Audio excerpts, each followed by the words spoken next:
I told my wife the lock on my daughter's door does not get removed until my brother-in-law and his daughters are out of our house. So last month, my brother-in-law Jake and his twin daughters moved in with us after his wife kicked him out. The girls are 15, and they're honestly really sweet kids. But Jake's been having a rough time, and my wife felt bad for him.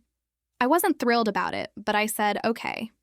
They could stay in our guest room until he got back on his feet. My daughter Emma is 13, and she's always been shy around new people. When Jake and the girls first moved in, Emma started acting weird. She'd lock her bedroom door all the time, which she never did before. She stopped hanging out in the living room and basically just stayed in her room doing homework or reading. My wife kept saying Emma was just adjusting and that I was being paranoid. But then last Tuesday, I came home from work early because I had a dentist appointment. I walked upstairs to grab some files from my office, and I heard Jake talking to someone in Emma's room. The door was open a crack, and I could see him sitting on her bed. He was asking her about school and friends, normal stuff, but something felt off. Emma looked super uncomfortable and kept looking at the door like she wanted to leave. When Jake saw me, he jumped up and said he was just checking on her because she seemed upset. Emma ran past me to the bathroom, and I could tell she was crying. When I asked her what was wrong, she just said she was fine and locked herself in there for like an hour. That night, I tried talking to my wife about it, but she said I was overreacting. She insisted Jake was just trying to be a good uncle, and that Emma was probably just embarrassed about something normal like periods or whatever. But then Thursday happened. I was in the garage working on my car when Emma came running out there sobbing. She said Jake had come into her room while she was changing clothes, and that when she told him to leave, he said he was just looking for something he dropped. She said he took forever to actually leave and kept staring at her. I saw red. I marched straight into the house and found Jake in the kitchen making a sandwich like nothing happened. I told him he needed to explain what the hell he thought he was doing in my daughter's room when she was changing. He got all defensive and said Emma was being dramatic, that he barely glanced at her and left immediately. My wife heard us arguing and came downstairs. When I told her what Emma said, she looked at Jake and then at me and said, maybe there was a misunderstanding. Jake started going on about how he's going through a hard time with the divorce, and Emma's probably just sensitive to having new people in the house, but I could see it in Emma's face when she came downstairs. She looked terrified. That's when I made the call. I went to Home Depot that same day and bought a new lock for Emma's door, the kind you need a key to open from both sides. When my wife saw me installing it, she lost it. She said I was being ridiculous and embarrassing Jake over nothing. Jake tried to act hurt, saying he couldn't believe I thought he would ever do anything inappropriate. But Emma hugged me so tight when she saw that lock and whispered, "Thank you." My wife demanded I remove it. She said it was insulting to her brother, and that I was teaching Emma to be paranoid about family. She even threatened to remove it herself while I was at work. That's when I looked her dead in the eye and said, "The lock stays until Jake and his daughters are out of our house. Period. No negotiation. Story." At my mother's grave, my wife handed me divorce papers and said, "I want everything." "You're a worthless soldier." I signed without a word. She laughed, finally giving up. I handed her an envelope. "Your inheritance," I said calmly. She tore it open, then screamed, because the next page revealed who I really was. Chapter 1, At My Mother's Grave. It was raining lightly that morning, not the dramatic thunderstorm kind, but a quiet, persistent drizzle, the kind that soaks through your bones and reminds you you're alone. I stood by my mother's grave, holding a small bouquet of her favorite yellow tulips. I didn't say much, just stood there in silence, thinking of all the times she held me together when the world tried to break me. She had passed 2 weeks ago. My wife hadn't cried at the funeral. She wore black, but her eyes were dry, bored even, like she was counting the minutes until she could go home. And today at the cemetery, she came not to mourn but to deliver a fatal blow. "I want everything." As I bent down to lay the flowers, she cleared her throat behind me. "Here," she said, tossing a crisp manila envelope onto the wet grass. "Divorce papers. I want everything. The house, the savings, the pension. You've got nothing left, soldier." I didn't respond. I just slowly stood up, wiped my hands on my pants, and looked her in the eye. She smirked, finally giving up. No dramatic military code or honor speech. I looked at the grave for a moment. Then I reached into my coat pocket and handed her another envelope, smaller, sealed. "Your inheritance," I said calmly. She rolled her eyes, grabbed it, and tore it open on the spot. Her smug expression melted in seconds. Her hands trembled. She stared at the document inside like it was poison. Her lips moved silently, reading the heading twice. Last Will and Testament of Dorothy E. Lancaster, executed by Lieutenant Colonel James R. Lancaster. She looked up, confused. What is this? I tilted my head. I never told you my full background. You thought I was just some broken grunt who got out early. You thought wrong. The quiet set up. Before she could speak again, I leaned in and whispered, My mother didn't just leave me her house. She left me her land, her stocks, her offshore accounts, and control over a military family trust worth $12.6 million. You thought you were marrying a nobody. But the truth is, I let you think that while I watched how far you'd go. Her mouth opened, then closed. Her face drained of color. All those times I asked you to be patient, to wait, and you laughed at me. Called me a failed soldier. Said my medals meant nothing. Now I know exactly who you are. And then I walked away. I didn't shout. I didn't curse. I just nodded once at the grave and walked past her, leaving her standing there among the tombstones, still holding the papers she thought would ruin me. But the real story, that was only the beginning. Chapter 2. You thought I was powerless. The drive home was silent, not because the streets were empty, but because for the first time in years, my mind was clear. I had spent 13 years married to a woman who pretended to love me, but loved status more. Every time I chose quiet dignity over flashy ego, she mocked me. Every time I stayed late helping veterans or volunteered at the clinic, she rolled her eyes. You're not in the army anymore, she'd sneer. You don't get a medal for being a good guy. And now, the woman who once kissed my medals was trying to steal everything I had left. The family she didn't know existed that night. I sat in my study and opened the safe. Inside were 5 items.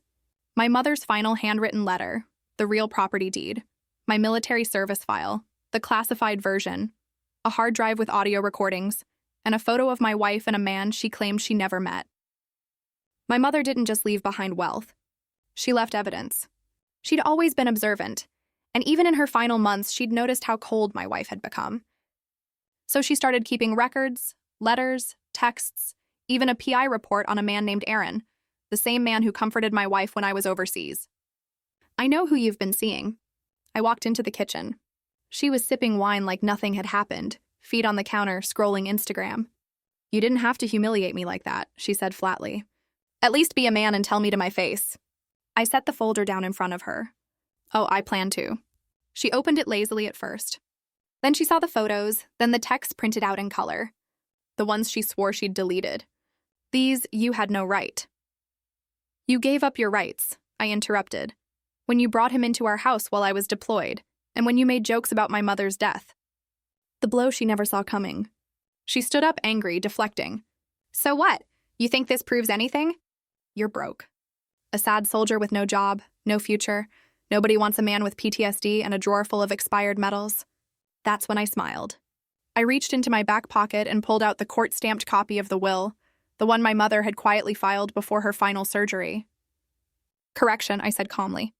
I'm now the sole executive of an estate that controls millions, and I've already frozen every joint account. Oh, and the prenup. I dropped it on the table too, nullified based on infidelity. Her glass slipped from her hand and shattered on the floor. No screaming, just strategy. I didn't raise my voice. I didn't insult her. I simply laid out the truth. She had treated me like a pawn, but I had quietly learned to play like a king. The lawyer's letter, which I slid across the table next, made her knees buckle. This is war, she whispered. No, I said gently. This is peace. The kind that comes when a man has nothing left to lose and everything to gain. Chapter 3, The Courtroom Reveal. 3 weeks later, we faced each other again. Not at a grave this time, but in court. She wore white, not the bridal kind, the smug kind. She strutted in with 3 lawyers paid for with my money, assuming this was going to be easy. She thought I'd crumble under pressure. She thought the judge would see me as a washed-up vet clinging to dignity. What she didn't know was I wasn't just fighting back. I had already won. The judge looked at the folder, then looked at her. Mr. Reed, the judge began, scanning the documents I'd submitted earlier. I see here you filed a petition to enforce the infidelity clause in your prenuptial agreement. Yes, Your Honor, I replied clearly. With evidence. I turned toward her, my soon-to-be ex-wife, and watched her smirk.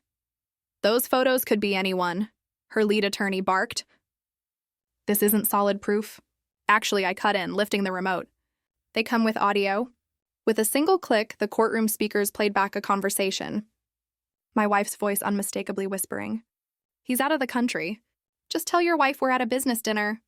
Then Aaron's voice. You sure he'll never find out? Silence. Then the judge leaned forward. Is that Mr. Langston, your client's coworker? Her lawyer stuttered. My wife's smirk disappeared. Everything she planned to take. She lost the infidelity clause triggered. She gets nothing from my estate. The spousal support revoked. I had documented every transfer, proving she already funneled funds into her private account. The house, mine, paid in full by my late mother years before marriage. But it didn't stop there. I revealed the updated will. My mother had transferred the real estate, trust, and family heirlooms directly into a private foundation in my name alone, shielded, protected, untouchable. Her jaw dropped. Her lawyer asked for a recess. The judge denied it. Counsel, the judge said firmly, I suggest you advise your client to stop smirking and start cooperating. She's not walking away from this the way she thought. The silence that followed was cold. As we left the courtroom, she chased me down the hallway. Gone was the confidence.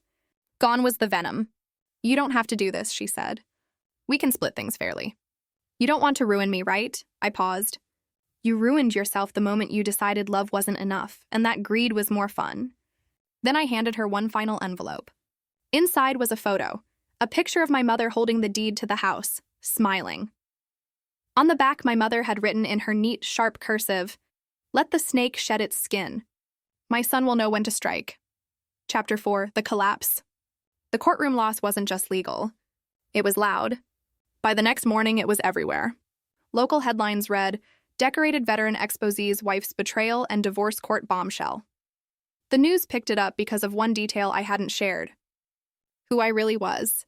The truth they never saw coming for years. I'd played it quiet. Let them think I was just a soldier. Let them scoff at my beat-up pickup truck, my simple clothes, my long silences. But what they didn't know, I wasn't just any veteran. I was a high-clearance military intelligence officer, now quietly working for a private defense contractor with a 7-figure silent shareholding. That nonprofit foundation she mocked. It funded scholarships for veterans' children in my mother's name. That small house she laughed at. Just one of 5 properties I owned under LLCS. Her fall wasn't just financial, it was social. Her friends, the same ones who laughed with her, started pulling away. You lied about him being broke. Wait, you cheated while he was overseas? You took divorce papers to his mother's grave? No one said it to her face. They didn't have to. The silence was louder. Her inbox dried up. Her Instagram comments went from heart emojis to, You really did that to a soldier? No wonder he walked away. But the twist came at Aaron's expense. You remember Aaron, right? Her affair partner, the one who comforted her while I was deployed. Turns out Aaron's marriage didn't survive the fallout either. His wife, who had long suspected something, used the court transcripts, photos, and public records to file for full custody and expose him at his workplace. Aaron lost his job, his kids, and the woman he thought would be his upgrade. She ghosted him right after. Didn't return a single message. Meanwhile, I quietly moved on. I didn't gloat, I didn't post. But I did do one thing. I went back to my mother's grave. This time I brought flowers, not grief. You were right, I whispered. When the wolves come in sheep's clothing, let them hang themselves with the wool. Then I walked away, lighter, freer, and more certain than I'd ever been. Chapter 5, The Final Honor. Weeks passed. The noise died down. The headlines faded and the vultures turned on each other. But me, I was rebuilding. Not just my life, my peace. The letter I left her. I never responded to her voicemails. Not the one where she sobbed. Please. I didn't know you were going to ruin me. Not the one where she screamed, This is your fault. You planned this. Not even the one where she whispered, I still love you. Come home. But I did leave her one final message. I mailed it with no return address. Inside a single piece of paper. You never destroyed me. You revealed yourself. And I simply stepped aside so the world could see it too. Goodbye. The ceremony. 3 months later, I stood on a stage in full dress uniform. Veteran Service Medal. Presidential Citation. New role. National Director for Military Family Welfare. A standing ovation thundered behind me. Even the governor was there. But in the crowd, I saw one person I didn't expect. My daughter. She looked older, quieter. She didn't clap. She just stared, eyes red, lips trembling. After the ceremony, she approached me slowly. "Dad, I'm sorry." I didn't know. I nodded once, not with anger, not with warmth, just understanding. "You were a kid. Now you're not." Then I handed her something. A small wooden box. Inside an old compass, the one my mother gave me the day I shipped out. "When you're lost," I said softly, "you don't always need a map. Sometimes you just need a direction." She hugged me tight. That hug was all I needed. The real revenge. It wasn't the money I kept, or the public disgrace they suffered. It was this. Becoming everything they said I could never be, and doing it with quiet dignity. I didn't just win. I healed. I rose. I honored the people who raised me right. And in the end, the man they tried to break became the man they'll never forget. Epilogue. Full circle. 5 years later, Arlington National Cemetery. The sky was quiet. Soft wind danced through rows of white marble stones. I stood alone, dressed in a clean black suit. No medals, no rank, just a son and a man who kept his promise. I placed a single rose on my mother's grave. I kept my word, Mom. I didn't become bitter. I became better. Behind me, footsteps. I turned. My daughter walked up, now 19, mature beyond her years. She held 2 coffees and a folded newspaper. We sat together on the bench nearby. She slid the paper into my hand. Front page headline, "Disgraced socialite declares bankruptcy after fraud charges." A photo of my ex-wife, tired, hunched, alone. "Do you feel anything?" she asked. I looked at the page, then at the sky. "I feel nothing." That chapter's over. We're writing a new one. One last gift. She reached into her bag, a small black box. Inside my mother's compass, polished, restored. "I'm applying to West Point," she whispered. "I want to serve like you did." My throat caught. She handed me a letter. My old one. The one I'd written her when I left the house years ago. "If you ever need to find your way back to who you are, follow the compass. It points to honor." Tears slid down her cheek. "I'm ready, Dad. I finally understand full circle." As we stood, I looked once more at my mother's headstone, then up at the woman my daughter was becoming. She was my greatest revenge. Not because she hurt them, but because she healed what they tried to break. We walked away from the grave in silence. But this time we walked forward together. Was this revenge perfectly justified?